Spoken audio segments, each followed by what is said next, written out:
In the English county of Essex, just northeast of London, there is a small area that has seen no fewer than 18 murders in the last 40 years. The most widely publicised took place in White House Farm near Tulshunt, Darcy, on the 7th of August 1985. A young man, Jeremy Bamber, phoned the local police station to say he had just had a call from the farm that had frightened him.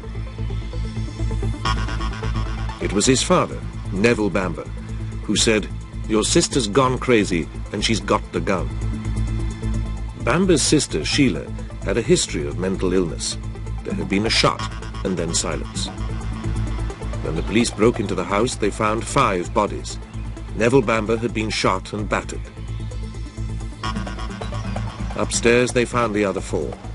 In their blood-stained beds were Sheila's 6-year-old twin boys, Daniel and Nicholas. Both had been shot several times. Daniel still had his thumb in his mouth. In the next room was 61-year-old June Bamber, outstretched on the floor, shot 7 times. Sheila lay nearby, with 2 bullets in her head, apparently put there by herself. The police found the weapon, an automatic rifle, on her chest, and assumed that the girl, already known to be mentally disturbed, had gone over the top, killing her parents, her children, and herself. The papers splashed the story of the 27-year-old model, nicknamed Bambi, who had killed her wealthy parents and her children. The police washed the blood off the walls and burned the bedclothes. At his parents' funeral, 24-year-old Jeremy, the one remaining member of the family, struck a tragic figure. He had specified cremation, and the service seemed a terrible ordeal for him.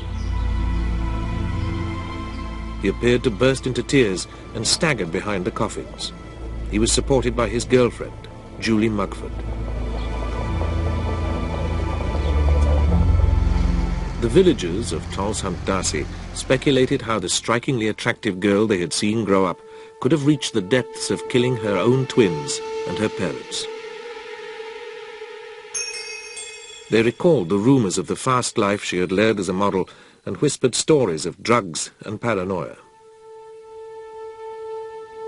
The Bambers had adopted her at 3 months through the Church of England Adoption Society. After she had been expelled from 2 schools, they sent her to Lucy Clayton's modelling agency. She learned to exploit her good looks and long legs, but she was temperamental, too moody and unpredictable to be a top model. Pregnant by another man, she married a potter, Colin Caffell. After a miscarriage and the birth of their twins, there was a breakup. She started having delusions of being Joan of Arc, the Virgin Mary, and a white witch. The police broke into her London flat and talked to people who knew her. They heard about attempts at suicide. The tragedy at White House Farm seemed an almost predictable ending to her story, but not to everyone.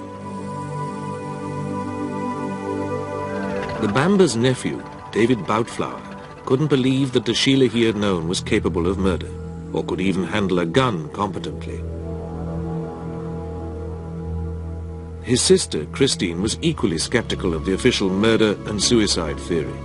Together, they went back to the house and searched it again.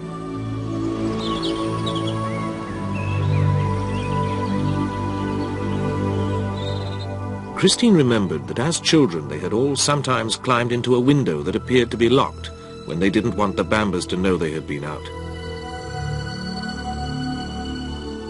Meanwhile, David found the silencer for the fatal rifle. It was in the gun cupboard and was said to have had blood and a hair inside it. Outside, they tried the window and found it could easily be opened and closed to look as if it were secured. So someone could have got in and out again, leaving an apparently locked-up house.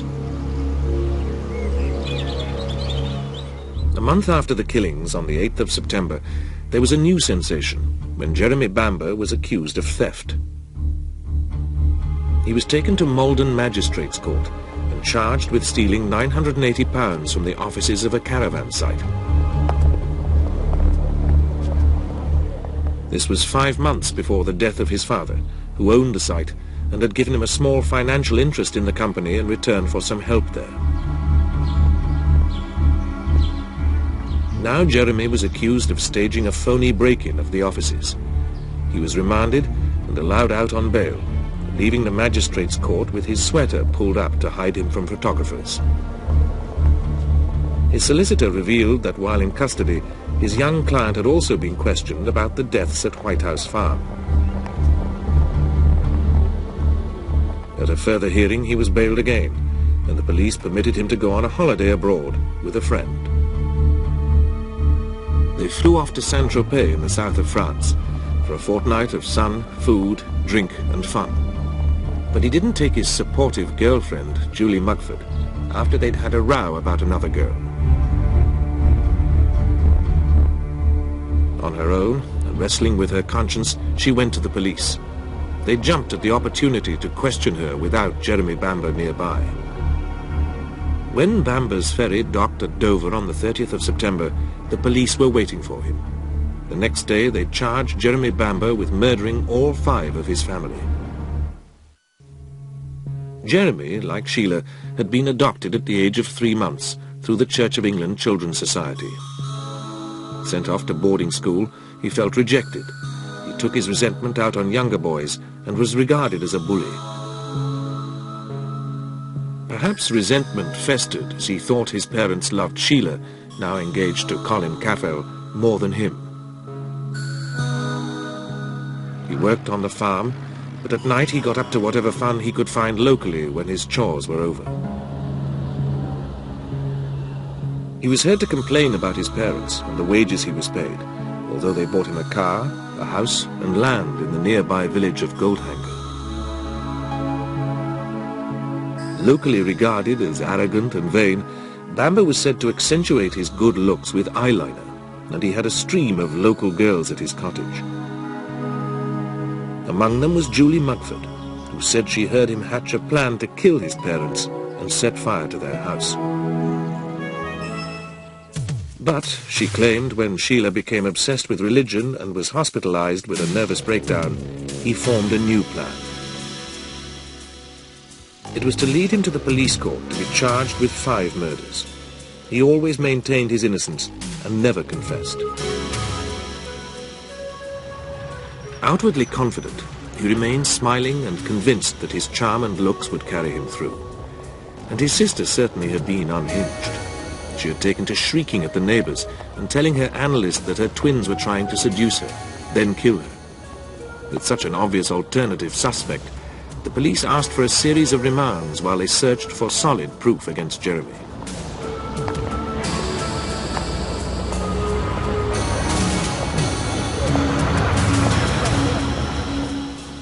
They tore his cottage apart in the pursuit of clinching evidence and postponed his trial for over a year.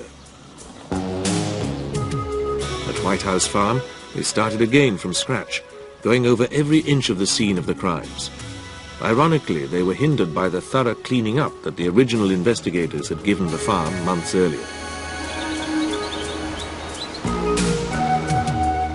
The trial of Jeremy Bamber finally began at Chelmsford on the 2nd of October, 1986. A High Court judge, Mr. Justice Drake, presided.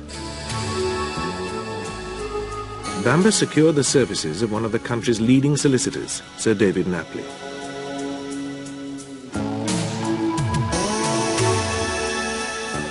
He briefed Mr. Geoffrey Rivlin QC as principal attorney for the defence. Leading for the Crown was another Queen's Counsel, Mr. Anthony Arledge, who set out the prosecution case, that this was murder for money, specifically for an inheritance of property and shares worth £436,000. At 10 o'clock on the 6th of August, Jeremy Bamber was said to have telephoned Julie Mugford and told her, "Tonight's the night." Then he bicycled to the isolated farm from his cottage by back roads so that he wouldn't be spotted.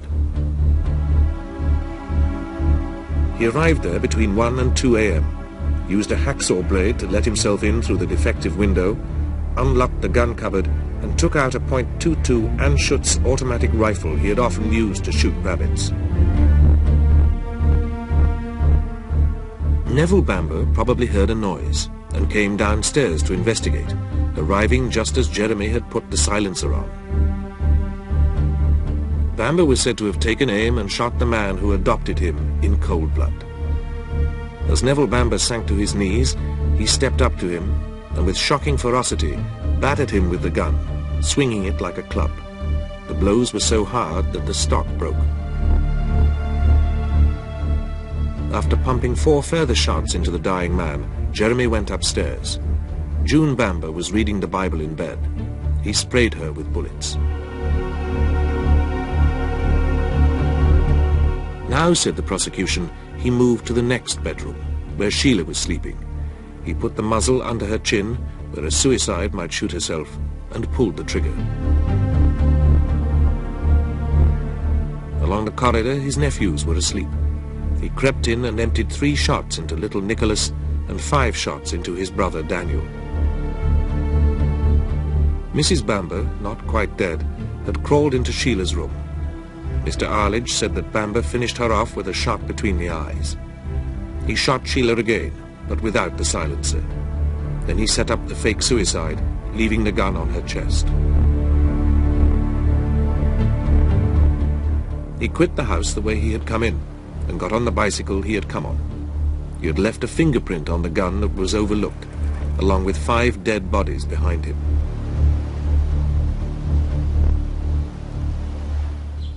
At 3:26 a.m., he telephoned the police, but not on 999. He wasted time looking up the local station. He told them that when he had tried to call his father back, the line was engaged, but the phone at the farm was left dangling and still connected, so he couldn't have got another dialing tone. The prosecution claimed that another mistake overlooked at the time was that Bamber didn't take the natural action of rushing to the farm to see what was wrong. The 40-strong police contingent, which took some time to muster, overtook his car on the way to the house. He arrived after they did and told them, "My sister is a nutter. She has gone doolally. She has gone mad before." It was not until 7:30 a.m. that the police sledgehammered open the kitchen door and made their gruesome discoveries. They noticed how calm and collected Jeremy seemed at the appalling carnage. When he was joined by Julie, the police later stated that they even heard what sounded like a giggle as the couple whispered together. However, to the scene of the crime officer, Detective Inspector Ronald Cook, it seemed that a young mother with a long record of mental instability had gone over the top. As her brother had counted on, according to the prosecution, Cook assumed that what had happened was a pitiful domestic incident. In the witness box, Cook admitted jumping to the wrong conclusions, which led to his not wearing gloves when examining the gun, failing to look hard enough for the silencer, which was in the gun cupboard all the time, and losing the telltale hair on it when it was collected. Cook then testified that the fingerprints of both Jeremy and Sheila were on the rifle. David Boutflower, whose persistence had reopened the case, gave evidence next. We were just hunting for a needle in a haystack. And you found it? We found it. We found it. He told the court how much Sheila loved her children, and that he had never believed that she could possibly kill them. She knew nothing about guns and how they worked. Sheila couldn't have fired 25 shots with deadly accuracy. For one thing, her hand-eye coordination was hopeless. She couldn't even put baked beans on toast without missing the toast. And how could the silencer have been in the cupboard if Sheila had shot herself with it on? The gun which Sheila had supposedly used was produced, along with the silencer that had had a hair, supposedly hers, on it. When the silencer was screwed on, the whole length was 36 inches, and her arms were simply not long enough to have reached the trigger with it on. A forensic scientist said she had tried holding the gun to her throat with the silencer on, but couldn't manage it. The jury left the courtroom under police escort to go to a nearby shooting range where they heard the gun being fired, with and without the silencer on. Then, on the 9th of October, Julie Mugford arrived to take the stand. Now the world heard her story of how Jeremy had spent months planning to kill his parents. He had abandoned his first plan to drug them and burn the house down because the insurance was too low. He had switched to shooting them and implicating the sister everyone knew was a bit mad. She told of how he had phoned her at 3 a.m. to boast, "Everything is going well." Later, she repeated to a reporter what she had said about Jeremy in court. It was the Christmas of '84 when he first started talking about it, and he had this intention of poisoning them and burning down the house. And I just disregarded what he was saying, really, because he used to say things to shock people. And I just followed up with a comment like, "Don't be so ridiculous, you can't burn down the house, it's far too big and people would see it anyhow." And that's how seriously I took him at that stage. I just dismissed it as idle chit-chat, really. Julie claimed that she hadn't realized that Jeremy had actually gone through with his plan until the police came to collect her. Then at 6 o'clock in the morning, when the police came to pick me up, that was when I first realized that there was something seriously wrong. And my worst fear was that it was Jeremy that had done something. But she was asked, with the knowledge she had, why didn't she go to the police immediately or tell somebody that she suspected that Jeremy was responsible? Basically because the police had been round and they'd spoken to Jeremy, saying that things were as they looked and that it was 4 murders and a suicide. And I didn't think that at that stage anyone would believe me, because it was obvious I was terribly shaken up about the whole affair. And Jeremy was also so terribly confident that nobody could do anything about it, that he said there was nothing I could do anyway. There was nothing I could have done to have stopped it, and there was nothing I could do now. A Home Office pathologist, Dr. Peter Van Esses, said that Neville Bamber had been shot 8 times, 4 times in his skull after he had already been immobilized by a savage beating with the butt of the gun. Under cross-examination, Dr. Van Esses accepted that Sheila had no marks that indicated if she had been attacker or victim. But he said her wounds showed that she would have been disabled by the first shot of the 2 shots, so she could not have shot herself for the second time. Ballistics specialist Malcolm Fletcher testified that there would have been residue of bullet lubricant left on her hands if she had really fired the 25 shots. There wasn't. He too testified that Sheila was not tall enough to have managed to shoot herself with the silencer screwed on. Julie had testified that Jeremy had told her he had paid a mercenary, Matthew MacDonald, £2,000 to commit the murders. MacDonald said he was a plumber, not a mercenary. A false rumour had got about.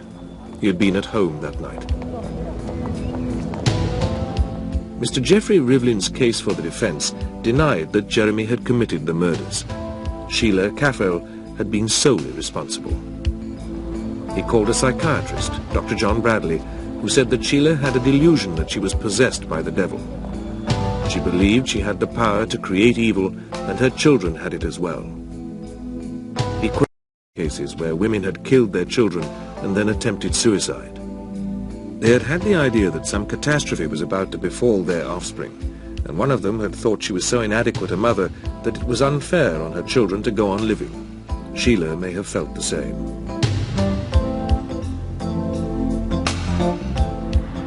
On the 16th of October, 1986, Bamber gave evidence on his own behalf. He continually smiled at the jury, which included 5 women.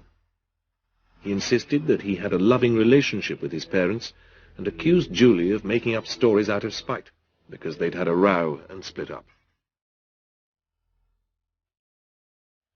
When prosecuting counsel said that it was he, Bamber, who was not telling the truth, Jeremy answered, "That is what you have got to establish," reminding the jury that he was entitled to the benefit of any doubt. On the night of the murder, he stated that he was at home watching television. After he went to bed, he was woken up by his father's phone call for help. Jeremy insisted that Sheila was the murderer, saying she wanted to go to heaven, she wanted to take people with her, and she wanted to save the world. In his final speech, Bamber's counsel asked if he would have dared call the police if he really had been the murderer. The prosecutor replied that Bamber's fatal mistake was the phone call. He wanted the police to come to prove he wasn't at the farm. Summing up, Mr. Justice Drake asked the jury to consider 3 key questions. 1. Did they believe Bamber or Mugford? 2. Could Sheila be the killer? 3. Did Neville Bamber ring Jeremy? The jury reported a disagreement among themselves, and the judge said he would accept a majority verdict. By 10 votes to 2, they found Bamber guilty of all 5 murders. The judge sentenced him to life 5 times over, to serve at least 25 years. There was an inquiry into the conduct of the police, and the Home Secretary admitted that they had made mistakes. Bamber's application for a full appeal hearing was turned down in 1989. David Boutflower was asked how he felt. It's very sad. Very sad? The feelings of relief and a lot of sadness. Why sadness? Because no one wins. We all lose. Can't bring them back.